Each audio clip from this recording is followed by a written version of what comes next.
In this problem, let's see, we have another simple Rankine cycle with steam. This time we have a saturated or a two-phase fluid coming out of the turbine. Again, the low pressure is down here at 50 kilopascals. High pressure is at 6 megapascals. Again, we're told that the rate of heat transfer into the system is 40 megawatts. So we can get the enthalpy on the specific volume at 1, find the energy that it takes the pump to pump that up to from 50 to 6,000 kilopascals, and then energy balance in the pump gives us the enthalpy exiting the pump. So then we know we're given the temperature here, which is 600 degrees C, and we know the pressure, so we can get the enthalpy and the entropy.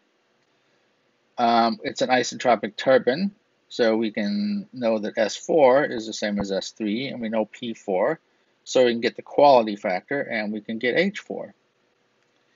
Now we have now the enthalpy at all of our inlets and outlets, so we can get the specific heat going in, which is just H3 minus H2.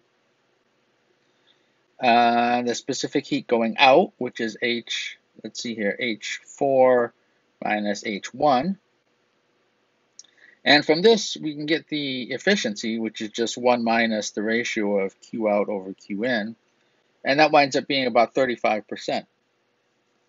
And now they asked us a little follow-up question about if the liquid enters the pump at a 11.3 degrees cooler than a saturated liquid at the condenser pressure. So what we can do here is we can also figure out what the saturation temperature is at the inlet here, and that turns out to be 81.3 degrees C. So we can subtract off our 11.3, and we get that it enters the pump at 70 degrees C instead of 81.3. And so now we have a pressure and a temperature at 1. So we can see that the enthalpy has now gone down somewhat. The specific volume has gone down a little bit. So the work going into the pump has gone down a little bit because this is a little bit less than this. The enthalpy coming out of the pump has gone down quite a bit.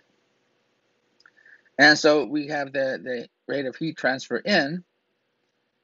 The specific heat transfer in is a little bit higher, right? So because H2 went down, so we have H3 minus H2. So this is higher than it was before. This is also higher than it was before, because H1 is now down. And in the end, we wind up with a slightly lower thermal efficiency of about 34.5%.